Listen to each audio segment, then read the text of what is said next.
Hello. Welcome back to the Being You Pod. I'm Bronwyn. I'm your host, and it's all about wellness without the waffle here. Taking the time that you have, which is already short in supply, giving you the information that you need without the waffle. Because I'm right there with you. I don't have 2 hours in my day to listen to a podcast and actually retain anything from it. I have maybe 20 minutes, and most of the time when I'm recording these days, my child is napping, so he's a great little internal timekeeper here. Today's episode is a little bit of a waffle because it's an update, a postpartum life happening update. I figured it was time. We've been heavy into the GLP-1 content lately, fitness, strategies, and systems that you can put in place to be more efficient and effective with your workouts in order to reach your goals. And it's been quite serious. So I said, let's lighten it up. Let's sit in my bland home office and let's chat. Let's update because I am almost 1 full year postpartum, which is insane to think about. This time a year ago, I was super uncomfortable. I'm not going to lie. Looking back at the time, I was thinking, this isn't so bad. Okay, we're getting to the end of the journey here, and I'm still comfortable. I was not comfortable. I know I wasn't comfortable. And there was always a specific position that my child would sit in where I'm pretty sure he was just jamming his hips under my rib cage. That wasn't comfortable. Yeah, that wasn't great. But this time last year, I had officially started my maternity leave, and my son came 3 weeks later. So that was a journey in and of itself, but we're not here for the birth story.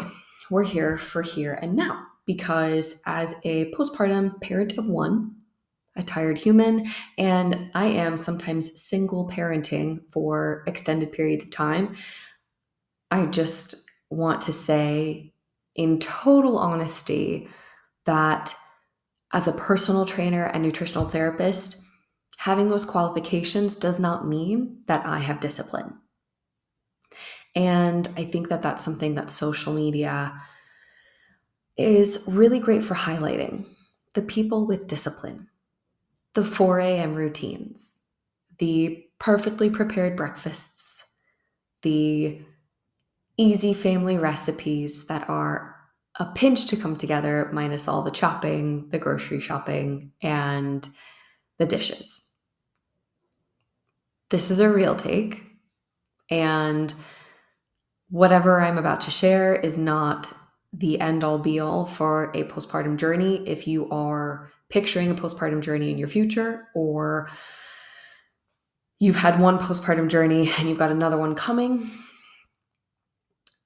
I'm just here to share in total honesty and transparency the human side of discipline, consistency, and the time that you actually have to dedicate to putting yourself first. And I'll start by saying that putting yourself first is my message to the world, to my clients, to our community. Putting yourself first and being proud of the space that you take up in the world actually allows you to show up in the capacity that you desire to, whether you desire to do that consciously or subconsciously. But putting yourself first is very important, because how can you go through your life and actually live your life without being yourself, or without physically placing yourself in your life? It's not possible. And if you're a shell of yourself, your life becomes a shell of what it could be, what it should be, what it would be. And that's not something that I want for anyone. And I've seen that in many capacities in my own life. I used to be a professional performer when I wasn't taking care of my body, and I wasn't sleeping well. I wasn't eating well. I was living off of snacks versus real food. I was drinking because at one point in my life, drinking alcohol was cheaper than drinking water. I felt it, and I felt like I didn't have a handle on my life. And to be quite frank, the only time since I was maybe 17 or 18 And then again, when I was maybe 26, 27, I am now almost in my mid 30s. This is the only time that I felt like I actually had a handle on my life and I felt like I was living my life versus living a life that had been given to me, was in my lead up to becoming pregnant. I was training for a really big swim meet. I'd never competed internationally, and I competed in a European swim meet. And my diet and lifestyle at that time, I felt really proud of. And what that felt like was I was feeling not fully rested, but I was feeling like I was getting enough sleep for my day's needs. I felt like I was able to train the way that I needed to train to reach my goals. And I was able to fuel myself and make smart decisions based on what I wanted my body to do through food. And that enabled that swim meet to happen. And quite honestly, enabled my pregnancy to happen. So putting yourself first is tricky when you've got lots of life things happening. I have one child, I don't have two. So I know as I sit here and say, oh, I'm a mom, some people are listening and saying, yeah, but you're a mom of one. I'm a mom of two. I'm a mom of four. Just wait. Just wait. I'm a mom of one. I'm a business owner, and along with owning a business, I am working in the business of personal training, online coaching, and nutritional therapy. And I'm also a single parent. And I say a single parent because my husband is a seafarer. And when my husband is at home, he is here to rest and recuperate and go back to work, because when my husband's at work, he's working nonstop. He does not get rest. He does not get days off. He does not get time off. When he goes to work for 8 weeks and then he comes home. So when my husband's home, he contributes, he takes care of me. He takes care of us so that I can take care of our son. And that's really important. But the needs that I have are not the needs of a tiny tyrant, who is like really cute, by the way. So mom of one, business owner, personal trainer, single parent.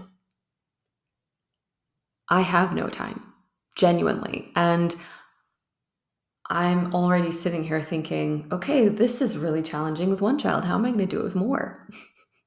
How am I going to do it more? Your time pockets in a day are vital. And that's the hardest lesson that I've actually had for myself. I've had no problem in the past saying to clients, if you've got 10 minutes in a day, that's better than none. Full well knowing in my mind, I'm like, well, if I don't do anything for less than 30 minutes, I might as well not count it, because for myself, I don't count 30 minutes or less as a sufficient period of time dedicated to training or working out or exercising or whatever you want to call it. I've wrapped my head around that real quick. 10 minutes, let's go. Let's do something, because something is better than nothing. And that is a reframe that I'm sharing with clients now. Something is better than nothing. And for me, that's the same. 10 minutes of core work is better than wishing I had done my 40-minute leg session. 5 minutes sitting outside and just taking in the fresh air and breathing is better than woefully regretting not going out for our 35-minute walk in the pouring rain. But like, who wants to waterproof a child and yourself and go for a walk anyway? Letting go of time constraints has been really helpful for me. My training sessions are irregular at best. Right now, I'm working on a 3-day strength training split. I have a full body day, I have a lower body day, and I have an upper body day. Those workouts, sometimes I do get a full 45 minutes to an hour in, and I feel so good. And I get that little glimpse of Bronwyn in her early 20s. I'm like, there she is. She's still here, and she still loves to move and be strong. And then there are days where it's 15 minutes and I'm working on, say, shoulder specific stuff, because it's my upper body day. I want strong muscles for swimming. And so I'm working on the muscles that surround my shoulder blades and my shoulder sockets, because I have 15 minutes. That's all I've got. Again, it's needs must. The other thing that I'm doing, honestly, as a personal trainer, and probably the biggest thing that I would be ashamed of or embarrassed of is I'm working on at home. I have gym kit at home. Is it the heaviest weight I've ever used? No, I wish it was. Are they, do I have a pull up bar? No, I wish I did. Do I have a cable machine? That would be amazing, but no, I don't have it. I don't have a fancy home gym, but the stuff that I have, I use because it's all I've got. And when you are desperate for that 20 minutes to yourself to just move your body, engage your core, and feel like you are walking into the rest of your day and the rest of your week as a stronger human, your medium-sized dumbbells are better than nothing. I personally have a gym kit that I'm pretty proud of, if I'm honest. Yeah, I have my medium-sized dumbbells, and yes, they're annoying to use because half the time I lift them, I'm like, this isn't heavy enough. I have a really heavy kettlebell. I have a set of medium dumbbells. I have a set of light dumbbells. I also have a TRX system. So if you're not familiar with TRX, it is suspension training. You might have seen them in the gym. They're straps, they're like black straps, and they've got yellow branding. And they've got handles, and more often than not, they're anchored to a wall mount. Mine is a portable one, so I've got something that can go into a door jamb. So the TRX is really handy for me actually, because not only can it go on any door in my house, but it can go on any door anywhere that I go. So if I'm going somewhere for an extended period of time, bring the TRX with me, and that's my resistance training. I'm using my body weight and gravity and suspension to make for an effective workout. It's not perfect. I'd love to do barbell deadlifts. I would love to do pull-ups. I would love to do cable face pulls. I don't have the facility for that right now. So instead of dwelling on the things that I wish I could do, I'm doing the things that I know I can do with the equipment that I have, and with the understanding that I have the understanding on how to modify exercises to make them more challenging to meet my needs. And I do that with all of my clients. I've got another client who's very well able. She doesn't have weights that are heavy enough for her at home, and she's not in a place where she wants to go spend money on them. I don't blame you. They take up money, they take up space. And if you don't want bulky gym equipment everywhere, you don't want to buy bulky gym equipment for everywhere. Another client is like that. And so I know how to modify her tempo. I know how to modify her reps and set scheme. And I know how to incorporate things like drop sets to failure, suspension, reciprocation, all this stuff that can help make movements, simple movements like lunges, bicep curls, deadlifts, rows, things that you could go quite a bit heavy on, but don't necessarily have the facility to. I do that for myself too. Going slower, pausing at the bottom, slow eccentric, fast concentric. All of those things help because it's asking your muscles to work for time under tension. I'm doing that with myself because time is the one thing that I don't have enough of. And I'm doing it at home because it also takes out the time for the commute. Would I love to go to the gym? Absolutely. Will I get back to the gym eventually? Now is not that time. But that doesn't mean that I have to put my physical fitness on the back burner. The other thing too is our son is big. He's been big from the get-go, was measuring big in utero. And every scan, my doctor would say, oh, he's a big guy. He's a solid unit. And I'd literally just be rolling my eyes being like, how am I going to get this out? Because I'm not a big person. And my husband isn't either. We don't come from like big bodied families. So how did I give birth to a rugby player? I'm not sure. But he's big. And quite honestly, I'm the one person that he's always going to be held or to be carried or to pick me up. And I need to be strong enough for that all of the time. And I have another client who's like that, has 2 kids who give her a run for her money and have given her a run for her money from a very early age. And she says all the time, Bronwyn, I'm so grateful that I have these workouts because I'm a strong mom and I can keep up with these girls. And I don't feel like I have to tell them, no, I can't do that. She feels like she's got the strength and the actual physical muscle confidence to handle her kids. I feel the same way. And luckily I do, because other people would pick him up and would complain about back problems later in the day. So I'm working out at home. No, it's not the picture perfect, aesthetically pleasing influencer, personal trainer vibe, but we're here. And speaking of working out from home, I'm also only eating at home. I don't eat out. I'm not investing in a grocery delivery service right now. It'd be really handy, but I'm just not doing that. I am doing the food shopping, and the way I'm making that happen really quickly is I'm actually planning. So, what I do right now is I plan out 3 recipes for each of us, for my son and for myself. One recipe has to facilitate both of us. So, last week it was a one pot pasta in the oven situation. It was orzo, spinach, sun-dried tomatoes, onion and garlic, vegetable stock, a little bit of heavy cream, and it suited both of us. And both of us loved it. I added protein to it for leftover lunches throughout the week.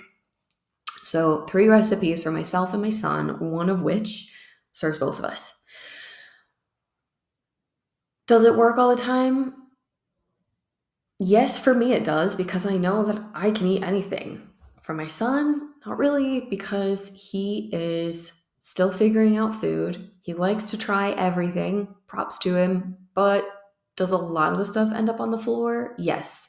Do I get frustrated because it's on the floor? Also, yes. So that is how I'm trying to save time and still do my own shopping. And then, of course, there's the big question of, but when do you prep? How do you prep all your food?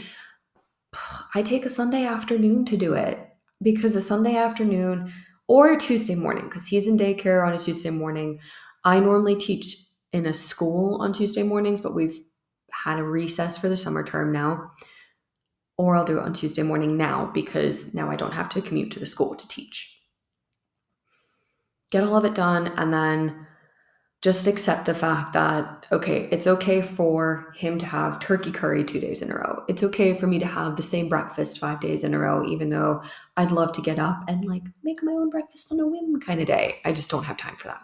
It's annoying, really and truly. Like I said, I'd love to have breakfast 5 days in a row. However, to make 5 mornings in a row happen, I need to have myself taken care of first. And that's one way that I'm putting myself first. I know that when I come down to the kitchen, I'm racing around to get my son's breakfast ready because I know that he is my priority. And then instead of being like, okay, Bronwyn, what are you going to have now? Just whatever he hasn't eaten? No, I have a breakfast waiting for me. Thank goodness for that. And that was actually something that I did before I gave birth. Was I made a few different variations of baked oats, and I actually sliced them and froze them. So they were in little squares. You could just take a square out, defrost it in the microwave. I put some yogurt with it, and it was an amazing breakfast. It was a great breakfast for my milk supply, and the baked oats are probably something I'm going to revisit soon, because I've been missing them lately, and I just want to make more. But that's a good idea. You don't have to be prenatal or postpartum in order to do that. That's an easy way to make your breakfast. Another breakfast that I would love to put in the freezer and take out and defrost either night before or morning of is breakfast burritos. Whole wheat tortilla, hummus, roasted sweet potato, black beans, scrambled eggs, and cheese. You cannot go wrong. You cannot go wrong. You could add in fresh tomato or avocado after the fact. Those two don't freeze well, I know, because I've tried. You could add in some roasted zucchini, or you could add spinach into your eggs. Easy breakfast. Take it, head out the door, or take it, head to the table to feed your child, whatever you need to do. That's something that I've been doing. I've kept our shopping as concise as possible, in that we've each got 3 recipes, and then I've got little bits in the week that I can pull from, and then there are other moments in the week where I am flying by the seat of my pants. Is what it is. Supplementing in the postpartum journey, I've been really bad at, and that's the one thing that I wish I was better at. I just haven't done it. I've been lazy. In total truth, I've been lazy. I'm still taking a prenatal because I find that the DHA, EPA content in my prenatal specifically is really good, and it's been helping with all the B vitamins that I need. I'm still feeding our son, so I know that the vitamins that I'm putting in my body, he's getting in his milk. So it's been really important for me to take a prenatal. I've been taking a vitamin D as well. I've been taking it year round because, again, I just know that my body is giving nutrition to myself and my son. But when it has to choose between giving nutrition to myself and my son, it will pick my son, not me. Vitamin D. What else would I love to supplement with as a postpartum human who actually goes to the shop, buys her supplements, and remembers to take them? I would absolutely be supplementing with a female vaginal health probiotic because that's gone through a tough time. I'd supplement with a vaginal health probiotic. I would supplement with magnesium biglycinate or magnesium glycinate for my recovery, for my wind down. I would also be supplementing with a fiber powder, if I'm totally honest. But I have said, okay, I can get my fiber through my food diary. And I work really hard at that, and I do try that. So I'm good there. Speaking of fiber, that's something that I am putting a conscious effort into right now, and it's hard work. And something that's not helped me, salads. Haven't helped a bit. And so I haven't really had a lot of salads lately. And salads used to be my jam. But that's because I had the time to cook things like quinoa, rinse beans and roast them and season them and make them delicious. Don't have time for that. So salads haven't been the fiber hack that I've been using. What I have been using, whole wheat bread, whole grain, long grain rices, and things like quinoa, adding seeds into my breakfasts, chia seeds, flaxseed, using oats and fortified cereals for fiber as well. I use Weetabix a lot for my breakfasts and actually as a snack. And that helps me meet my fiber needs for the day. I am not horsing down 2 cups of carrots or 6 cups of spinach or 4 cups of strawberries to meet my fiber goals. Not doing it because I don't have the time to actually sit there and eat all of that or to prep it to be eaten. So I'm just going to take the shortcut, have a slice of toast, peanut butter, job done.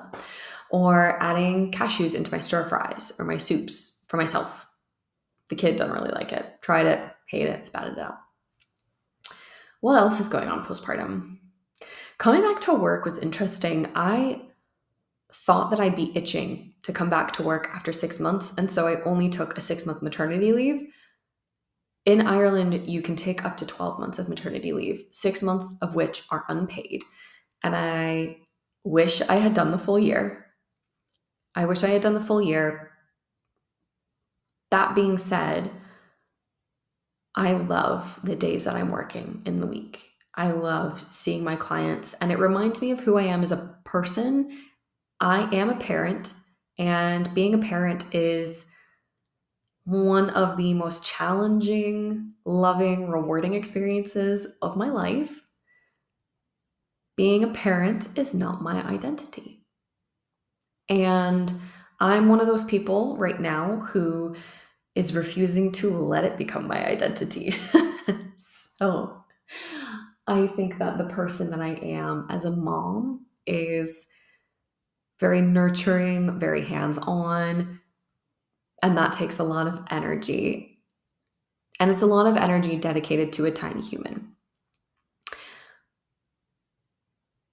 The way I work and the way that my brain works is I need to put my energy into something that lights me up. And when I was dancing, it was my artistry. It was not choreography. I didn't really like choreography.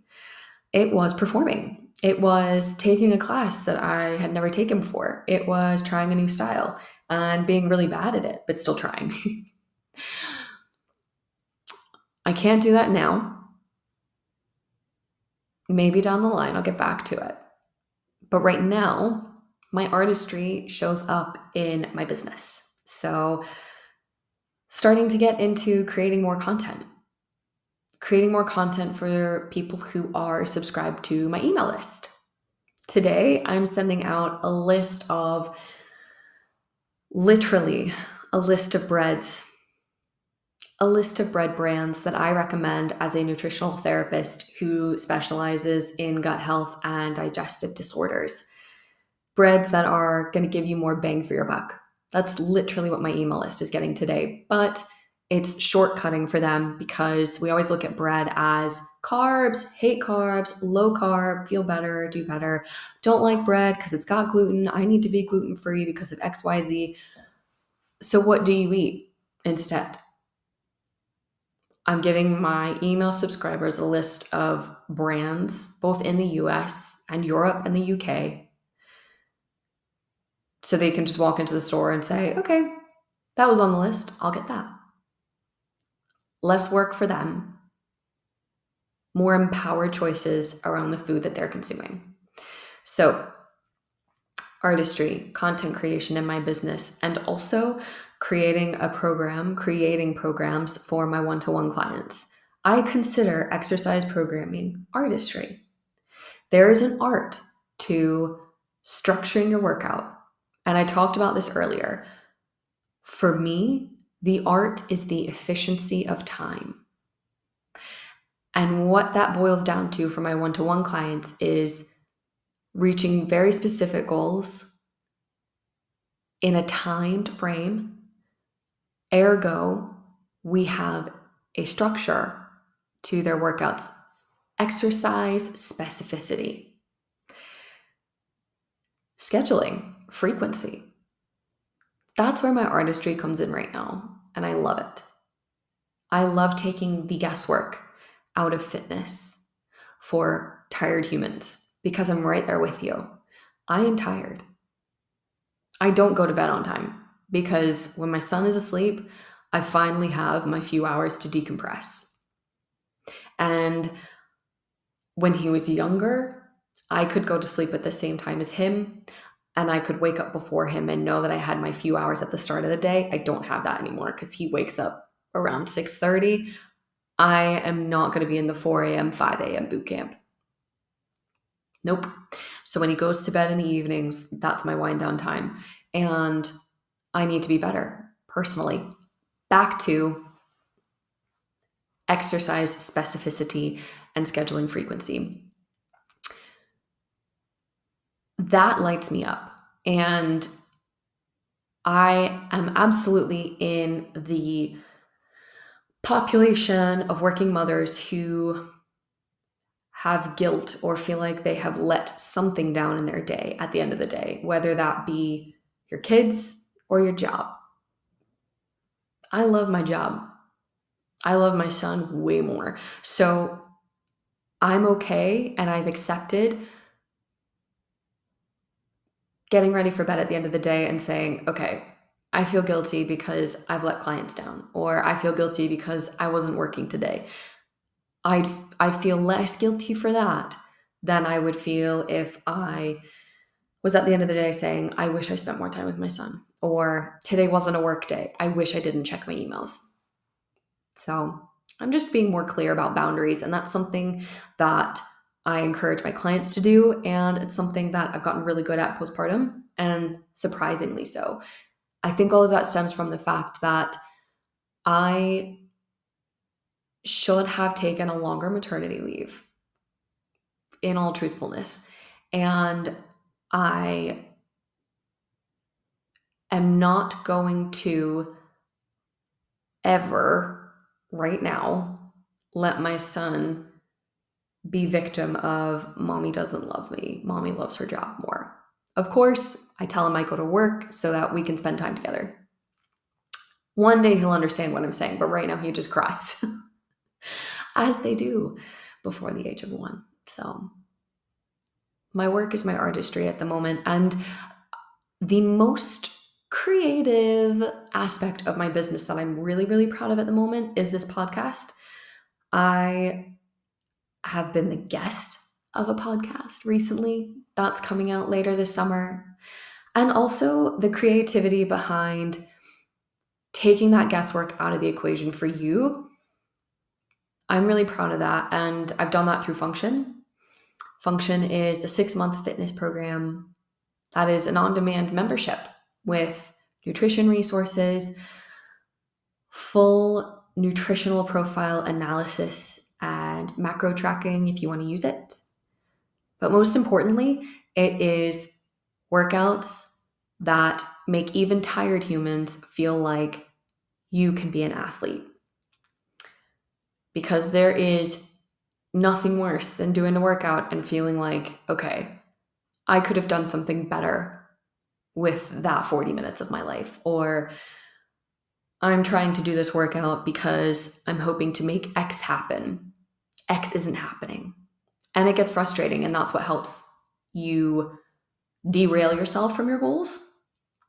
So function takes all of those woes and worries out of your life for 6 months. You have everything scheduled for you. Your check-ins, your workouts, your warm-ups, your cool downs, your mobility work, your cardio, all the good stuff.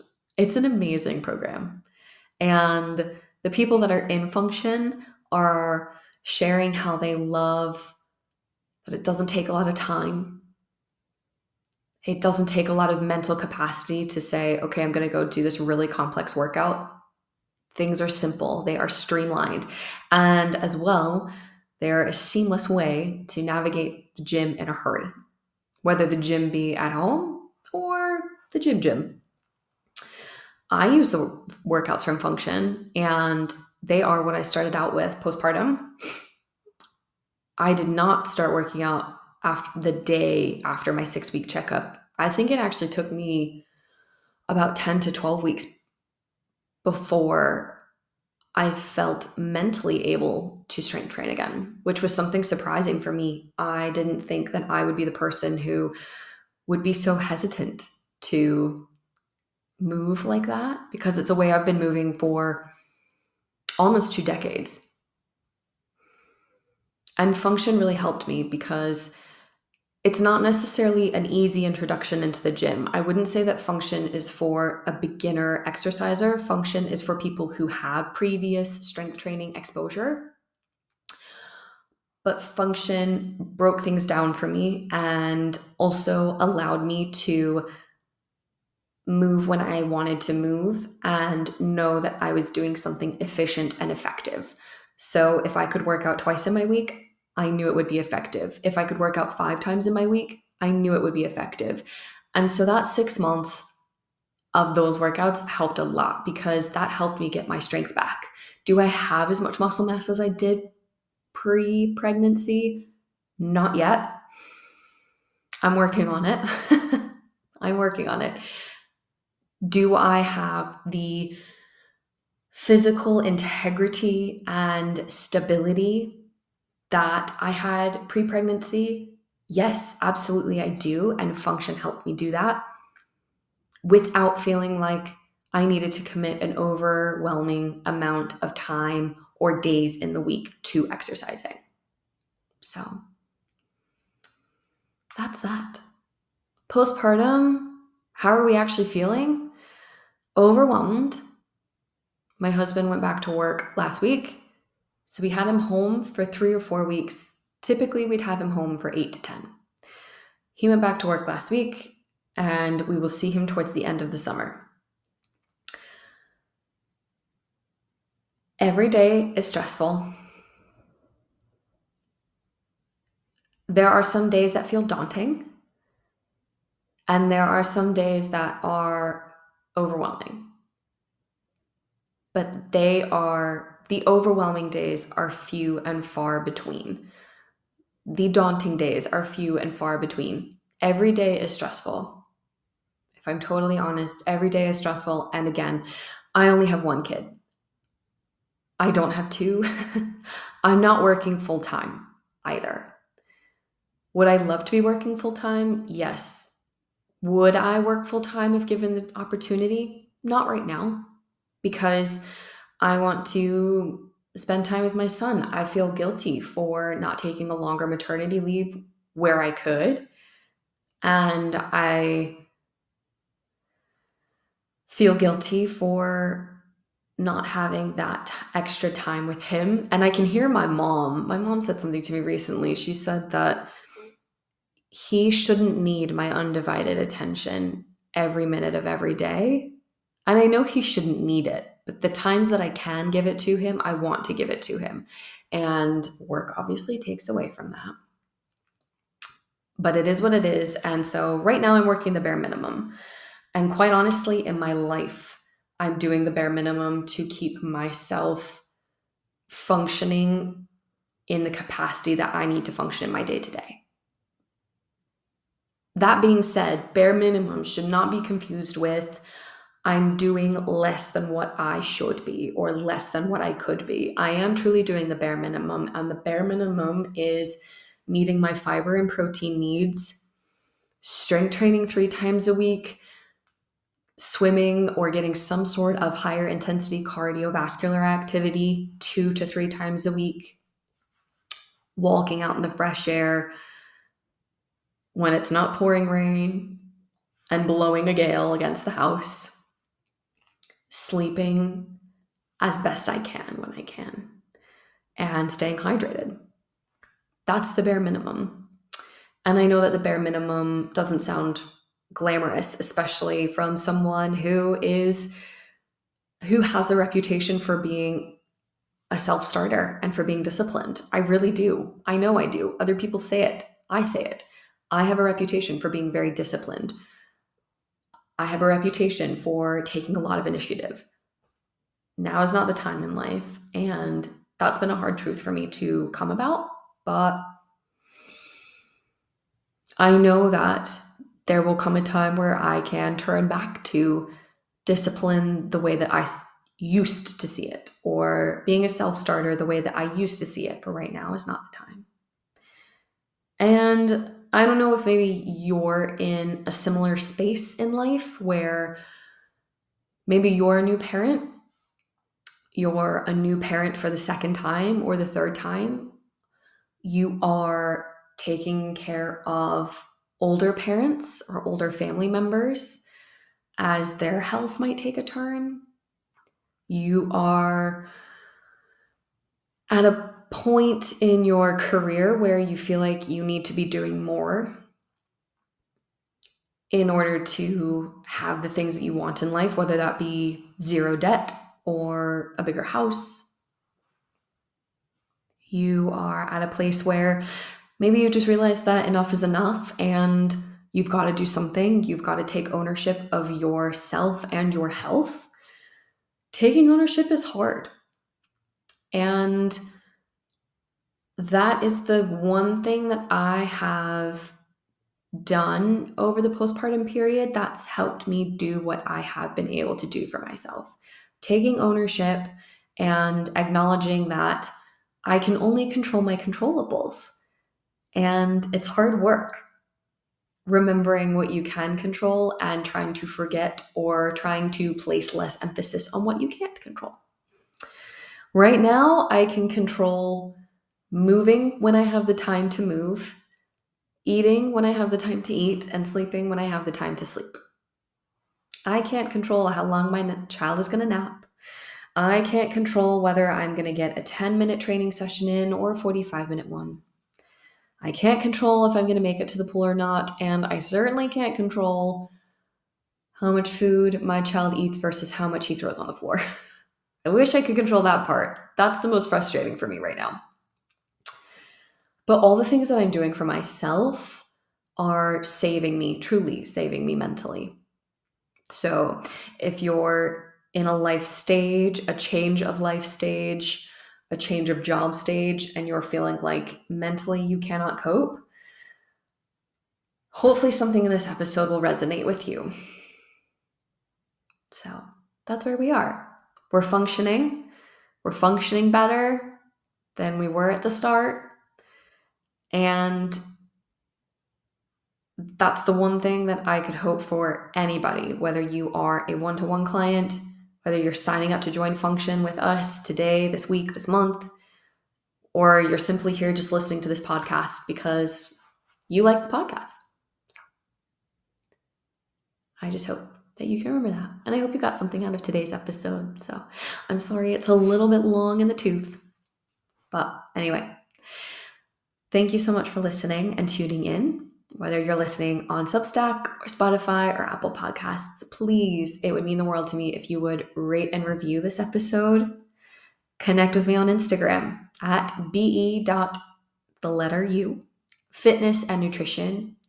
Email me with what you want to hear about next, info@beufitnessandnutrition.com, and join Function today. Stop the second guessing, stop the scheduling, stop the stressing about what you are doing physically with your body for the next 6 months. That will literally stop the stress until Christmas, which is amazing. But join Function today. You get 6 months of a schedule of effective, efficient workouts, mobility work to keep you injury-free, recipes and community that help you enjoy food, enjoy fueling your body, and enjoy connecting with like-minded individuals. I will see you on the next episode.